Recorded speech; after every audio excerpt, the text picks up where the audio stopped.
Bonjour à tous. Alors, cette petite vidéo pour vous expliquer le début du cours sur le maintien des espèces dans un milieu de vie, c'est-à-dire comment les espèces se reproduisent.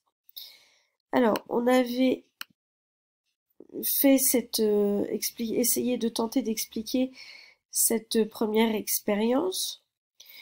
Donc, le Spallanzani a mis en contact deux grenouilles, une grenouille mâle, une grenouille femelle. Dans un premier temps, il les a mis en contact exactement comme ça se passe dans la nature, c'est ce qu'on a appelé notre témoin, et donc on a eu formation de têtards. Ensuite, il a décidé de mettre des caleçons aux grenouilles mâles. Donc il y a eu l'accouplement, et ça a donné une ponte d'ovules sans formation de têtards. Et ensuite, les ovules ont été libérés par la grenouille femelle, et il a déposé le contenu du caleçon, donc qui avait été émis au moment de l'accouplement, sur les ovules de la femelle. Et il y a eu formation de têtards.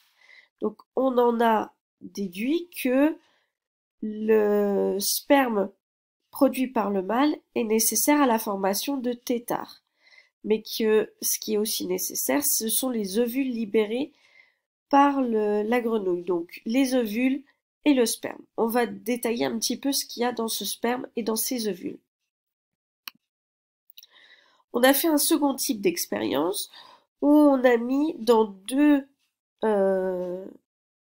coupelles séparées les ovules et le sperme. Il n'y a pas eu de têtard. Ensuite, on a mis en contact les ovules et le sperme, c'est-à-dire comme ici et comme ici, et aucune surprise, on a eu formation de têtard. Et ensuite, le sperme, on l'a séparé, parce que dans le sperme, il y a du liquide et il y a aussi des spermatozoïdes. Les spermatozoïdes, ce sont les cellules reproductrices mâles. Donc on a mis d'abord en contact le liquide avec les ovules, il n'y a pas eu de têtard.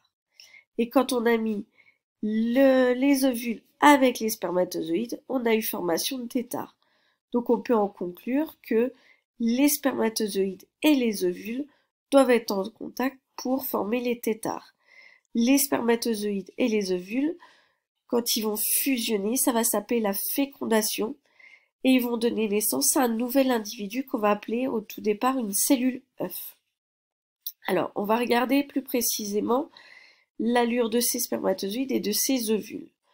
J'ai dit que c'était des cellules reproductrices mâles et femelles. Qui dit cellule dit un noyau, ici, qui est commun aux deux. Ensuite, le noyau est entouré de cytoplasme, ici, ici en vert, et le tout dans une membrane. Alors là, on voit membrane cytoplasmique, ou alors nous, on va retenir juste membrane. D'accord? Donc, c'est ces deux cellules-là qui vont fusionner, qui vont féconder pour donner naissance à un nouvel individu. Donc, on peut retenir en bilan que la fécondation, c'est l'union du gamète mâle et du gamète femelle.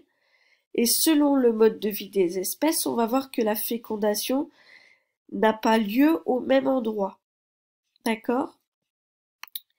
C'est ce que nous verrons la prochaine fois. Au revoir.